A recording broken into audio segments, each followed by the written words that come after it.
Captain Elias Crane had survived storms before. The sea was his mistress, cruel yet familiar, her waves biting but never personal. But this storm was different. The black clouds didn't roll. They circled like jaws.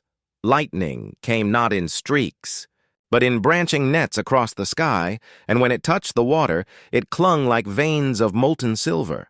His ship's timbers cracked as though the storm had chosen him alone.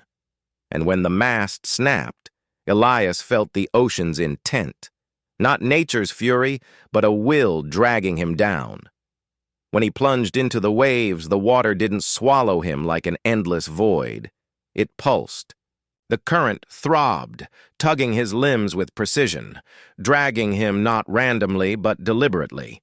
He fought, kicking upward, only to feel his body carried sideways as if caught in the grip of fingers unseen. He gasped for breath, coughing salt, realizing the sea wanted him alive long enough to pull him somewhere. Fear turned to bewilderment. This was no ordinary drowning. He was hurled onto coral slick with phosphorescence, coughing brine from his lungs.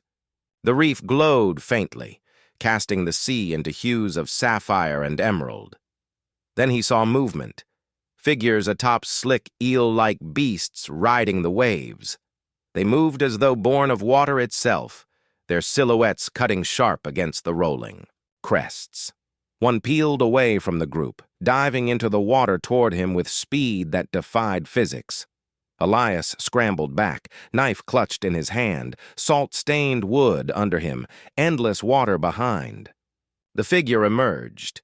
A woman with skin like wet obsidian dusted with scales, her hair dark but glimmering in streaks of sea-green light.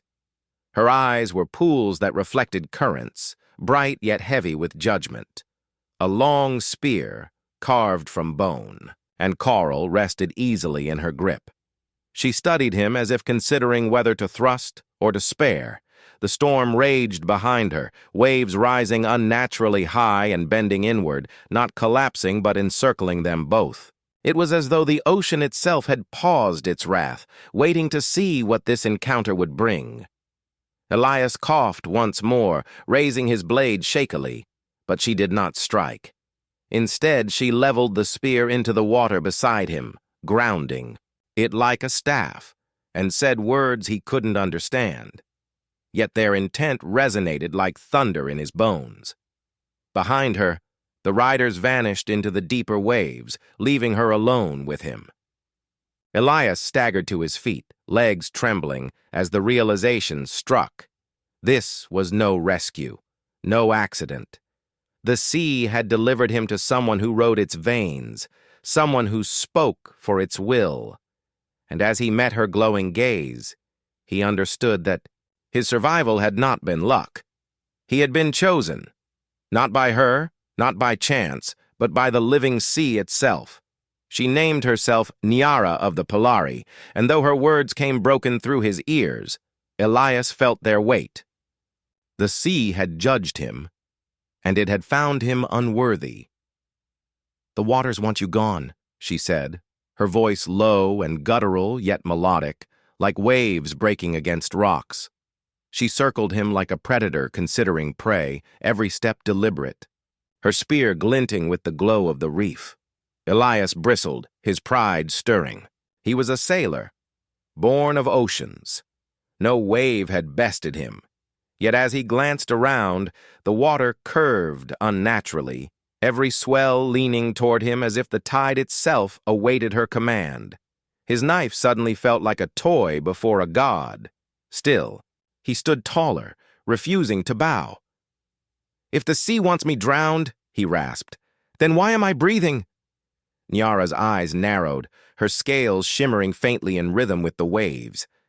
"Because it wants to watch," she said.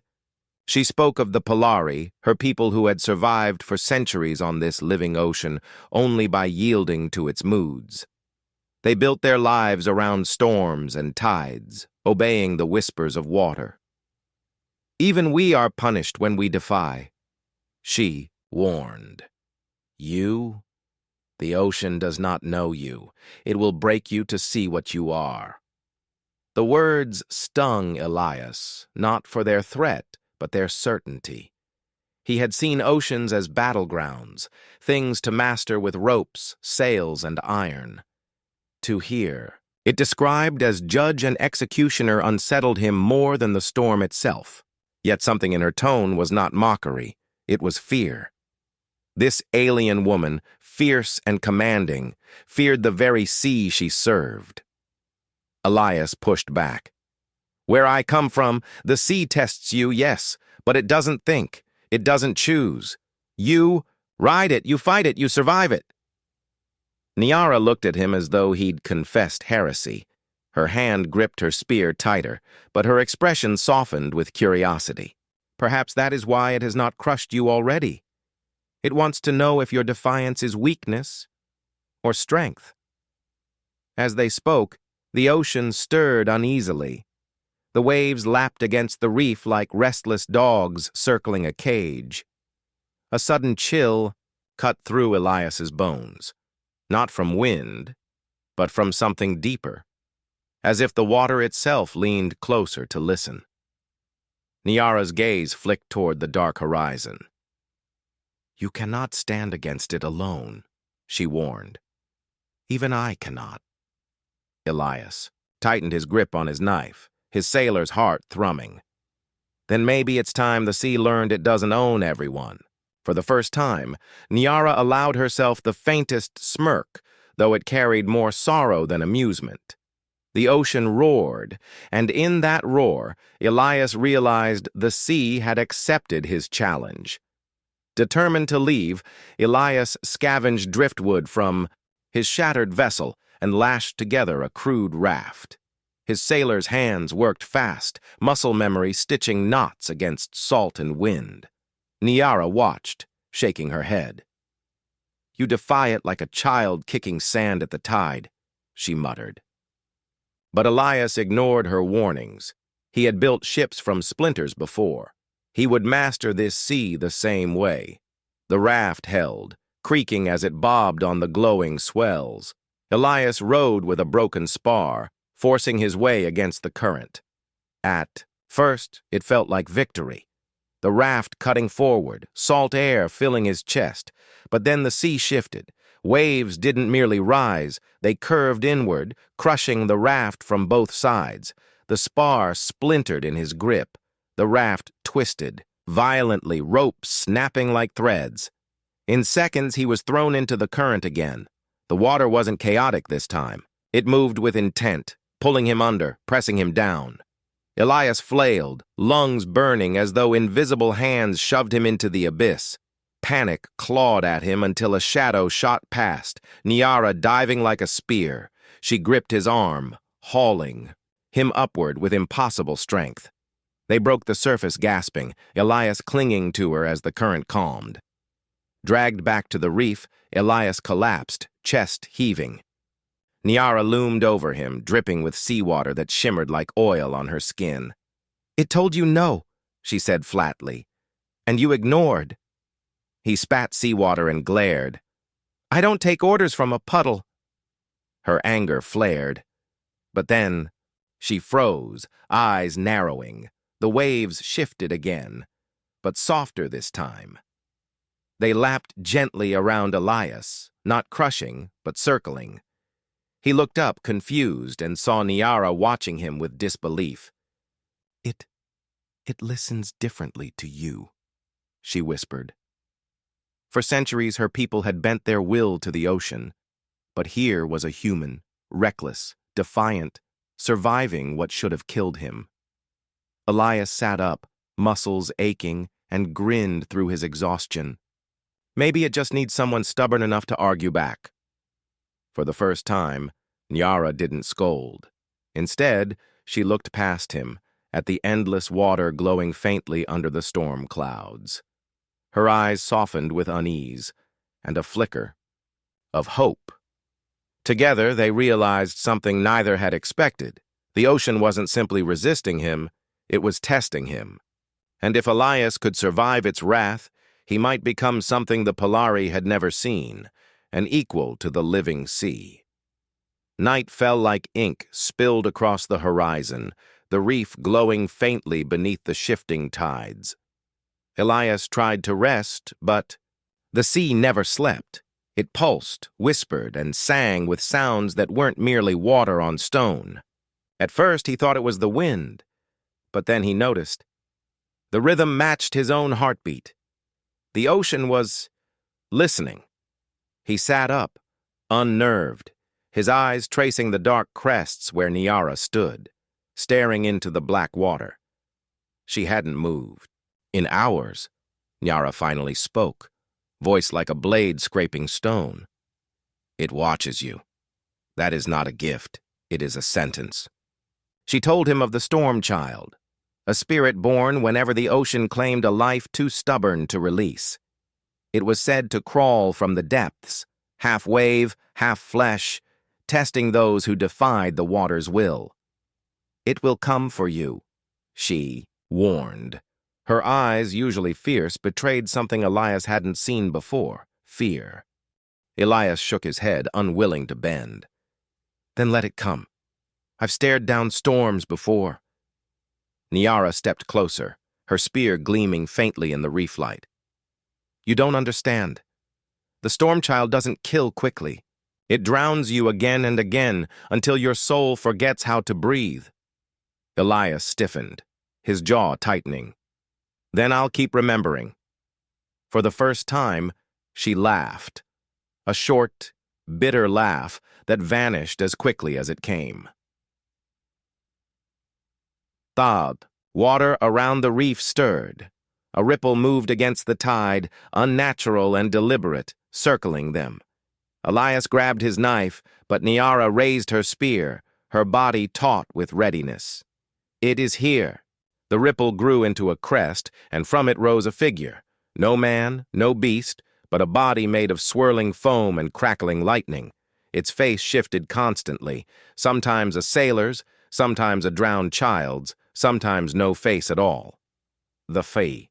Stormchild's voice hissed like crashing waves. Defy me! Breathe against me! And I will hollow you! Elias swallowed hard. Every sailor's tale he'd dismissed now alive before him. But Nyara stepped forward, placing herself between Elias and the spirit. He is not yours yet. Her defiance was shocking. She was Polari, sworn to the ocean, yet she barred its spirit with trembling hands. The storm child surged, water cascading, lightning splitting the sky above. Elias's heart hammered.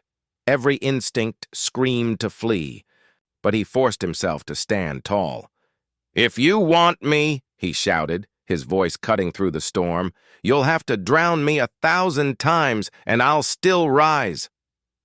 The words weren't courage. They were fury, raw and ragged, born from every storm he'd ever conquered. The creature hesitated. For a heartbeat, the waves paused as if stunned by his roar. Then it laughed, a sound like collapsing waves, and vanished into the black water. Silence followed, broken only by Elias's gasps. Nyara lowered her spear slowly, staring at him as though seeing him for the first time. You speak to it as though you are storm yourself, she whispered. And in that moment, Elias knew. The sea wasn't finished with him. It had only just begun. The following dawn painted the water crimson and gold, but Elias saw no beauty in it. He was still reeling from the encounter, every muscle aching with exhaustion. Nyara, however, watched. Him with a calculating gaze, she moved closer, kneeling beside him on the reef. You should not have lived, she said.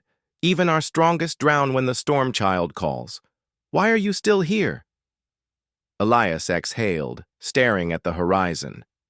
Because I didn't yield. Nyara tilted her head, her scales catching sunlight in glimmers of emerald. Or because it wants you alive for something worse. She reached out, almost touching his chest before pulling her hand back. You've been marked. The water at their feet rippled as if agreeing, and Elias felt a chill deep inside his lungs, as though the sea had branded him from within. As the day wore on, Niara revealed more of her people, the Polari clans, fractured by their devotion to the sea. Some worshipped it, others feared it, but all obeyed. Elias's defiance made him dangerous, not just to himself, but to her. "If they discover you," she said, "they will offer you to the depths, and if I protect you, they will offer me as well." Her eyes hardened, fierce, yet uncertain. "Why should I risk that?" Elias studied her. Beneath the scales and spear, she wasn't just a tide rider. She was a woman bound by chains she didn't choose. "Because maybe you're tired of bowing," he said quietly. The words landed like stones in water. For a moment, Niara looked away, her jaw tightening, but he didn't miss the flicker of doubt in her eyes. That night, the ocean turned restless again, whispering through their dreams. Elias dreamt of drowning, not once but endlessly, each time pulled deeper into a cathedral of water where crystal spires pulsed with living light. He woke sweating, gasping for air, and found Niara awake as well, staring into the waves. She didn't speak of her dreams, but the haunted look in her eyes told him she'd seen the same visions. By morning, a decision loomed. The Polari riders returned, their eel steeds cutting across the surf with silent menace. They circled the reef, eyes fixed on Elias. One rider pointed at him and barked in their tongue. Niara tensed. Elias didn't understand the words, but the intent was clear. They wanted him gone. Niara stood tall, spear in hand, and barked something back, her voice sharp and commanding. The riders hesitated, their eyes flickering with unease. Elias glanced between them, realizing with sudden clarity she had lied to protect him. She had claimed something about him to keep the riders at bay. When the riders left, Niara turned to Elias, her face hard as stone. "I told them you are no man. I told them you are chosen." Elias blinked. "Chosen?" She nodded grimly. "Now you must prove it, or the sea will kill us both." Elias had never believed in destiny, but Niara's eyes burned with urgency as she explained. The Polari believed in a ritual, the oath of currents. Only one marked by the sea itself could endure it. If Elias failed, the ocean would claim him, and Niara with him for daring to protect him. "It will not be survival you prove," she said. "It will be belonging." The ritual was cruel in its simplicity. He would dive into the well of tides, a sinkhole at the heart of the reef where currents twisted endlessly, swallowing all who entered. He must descend, touch the stone at the bottom, and rise again before his lungs gave out. No Polari had ever done it without the blessing of the sea. Elias clenched his fists. "Then I'll just have to make the sea listen harder." At dawn, they set out across the glowing waters, Niara guiding her eel steed while Elias clung awkwardly behind her. The closer they drew to the well, the more alive the ocean felt. Waves didn't just roll, they breathed, expanding and contracting like a living chest. Elias felt each pulse hammer against his own heart, as though sinking him to its rhythm. It terrified him more than the storm, but he forced the fear down. At the well's edge, the sea opened into a yawning circle black as night. The current spiraled like a vast eye staring upward, daring him to enter. Niara placed a hand on his shoulder, her touch surprisingly gentle. "If you go, you may not return. But if you do, you will never be only human again." Elias met her, gaze and smirked weakly. "I was never good at being only human." He dove. The water embraced him instantly, tugging him down with inhuman force. His chest burned, his arms flailed, and for a heartbeat he thought he would be shredded apart. But then something shifted. He stopped fighting, letting the current drag him. Instead of resisting, he steered, angling his body with the pull. Slowly, impossibly, he descended deeper, the glow of the reef above fading into endless dark.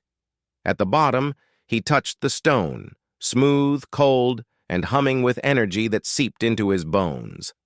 His vision blurred, his chest screamed for air, but in that instant he heard it. The sea's voice. Not words, but intent. Endure, bend, but do not break. With one last kick, he surged upward, his body trembling with both strength and surrender, breaking the surface. Elias collapsed against Niara's arms, gasping. Her eyes widened, not with shock, but awe. The water around them shimmered, calm for the first time since he'd arrived. The sea had accepted him, and Niara whispered, almost reverently, "You belong to it now, to us." Word of Elias's survival spread faster than the tide. By dusk, dozens of Polari riders encircled the reef, their eel steeds shimmering like living shadows. The sea itself seemed to carry their whispers. The foreigner lived, the well did not take him. Elias stood among them, dripping and trembling, but alive, his presence both miracle and threat. Niara faced her people with spear in hand, declaring that Elias had been chosen by the sea. Some bowed their heads in uneasy respect, but others snarled, hurling accusations of blasphemy. "The sea does not choose outsiders," one rider spat, his scarred face twisted with fury. "If it spared him, it is only to curse us all." The council of elders arrived, their scaled cloaks glistening with seawater, eyes cold as abyssal stone. They commanded a trial. Elias must face the riders in ritual combat, not with weapons, but with the sea itself. Whoever could command the waves would prove the sea's true will. Elias clenched his fists, knowing he had no mastery over tides. But Niara placed her hand on his chest, her voice low and fierce. "The sea listens to you. Don't force it. Become it." Her faith pierced his fear, anchoring him. Still, doubt gnawed at him. Could he truly stand before those born of the tide and not drown? At the trial's dawn, the riders gathered in a circle of coral towers. The ocean churned wildly inside, a cauldron of foam and fury. One by one, the riders strode into the ring, summoning waves with their chants and strikes of their spears. When Elias stepped in, silence fell. The water coiled around his ankles, expectant. For a long heartbeat, Elias froze. Then he closed his eyes and remembered the well of tides. He inhaled, not air but rhythm, listening for the heartbeat of the sea. Slowly, impossibly, the waves bent. They curved toward him, forming not destruction, but balance, rising to shield him like walls of glass. Gasps echoed across the circle. One rider charged, summoning a torrent, but the water split harmlessly around Elias, rejoining as if protecting him. Another hurled a spear, yet a sudden crest intercepted it, the weapon sinking into the foam. Elias opened his eyes, glowing reef light, dancing across his gaze. When the sea finally stilled, Elias stood untouched. The riders, their fury drained, lowered their heads. Niara stepped forward, her voice ringing across the arena. "He does not command the sea. He is heard by it. And if we deny him, we deny the very currents we serve." Though Elias had won the riders' respect, not all were convinced. That night, while the reef slept under silver moonlight, whispers conspired beneath the waves. A faction of riders gathered, convinced Elias was a blight that would undo them. Among them was the scarred warrior who had spat at Elias before. His eyes gleamed with vengeance as he swore to cast Elias into the abyss. Elias sensed the unrest, though Niara tried to shield him. She urged him to rest, but her voice trembled. For the first time, Elias realized she wasn't merely protecting him out of duty. She was binding her fate to his, knowing that if he fell, so would she. He placed his hand on hers, steadying her. "We've bent the sea," he whispered. "We'll weather them too." At midnight, the traders struck. A sudden surge of water. swept Elias from the reef, pulling him into the depths. He fought, thrashing against the current, but shadowy figures dragged him deeper. Above, Niara dove after him, her spear glowing with reef light, her body slicing through the water like a blade. The ambush was vicious. Spears flashed, blood mingled with foam, and Elias felt the crushing weight of betrayal. Yet even as darkness pressed in, he heard the sea whisper again, not words but rhythm. He surrendered to it, moving with the currents instead of against them. The water lifted him, spinning him upward into Niara's waiting grasp. Together, they fought. Niara's strikes were graceful and merciless, but it was Elias who turned the tide. Each wave he touched bent toward him, shielding them from spears, hurling their enemies back into the dark. The traitors, realizing too late what he had become, broke and fled into the abyss. When the water calmed, Elias and Niara surfaced together, gasping. The stars above shimmered like scattered pearls. Niara's arms wrapped around him, holding him as if he might vanish. For a moment, she forgot her people, her duty, her creed. There was only the human who had turned the ocean itself into an ally. Yet as dawn broke, Elias knew they hadn't defeated the sea's will. They had provoked it, and it would answer. The next day, the horizon darkened with unnatural speed. Clouds towered like mountains, thunder growling with hunger. The elders declared it the tempest's judgment, the ocean's final decree on Elias's presence. If he survived, he would belong to them. If not, the sea would reclaim what it had never intended to release.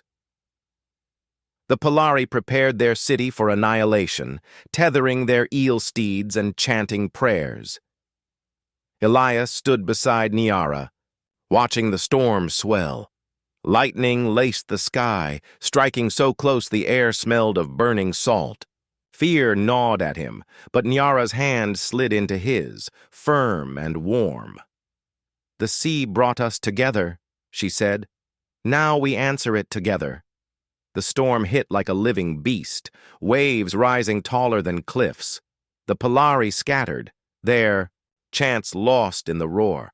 Elias and Niara hurled themselves into the heart of it, clinging to each other as the waters raged. Elias felt the sea's pull, its demand to break him. But instead of resisting, he leaned into it, listening again to its rhythm. With Niara at his side, he began to move. Step by step, stroke by stroke, he guided the current instead of fighting it. Niara's spear flashed, anchoring them as lightning, struck all around. Together, they turned chaos into rhythm, storm into song. Slowly, impossibly, the waves bent, not to destroy, but to dance. The Polari, watching from the cliffs, fell silent as the storm's fury reshaped itself around Elias and Niara. What should have been annihilation became awe. The ocean itself seemed to bow, its rage softening into reverence. Elias lifted his arms, the storm's roar fading to a deep, steady pulse. Niara's eyes met his, wide with wonder. "You've done what none of us dared," she breathed. "You've made it. Listen, not as master, but as equal." And as the storm broke apart, the dawn spilled golden light across a sea finally, truly still. When the waters calmed, the Polari emerged from their shelters. They gazed upon Elias and Niara as though seeing living myths.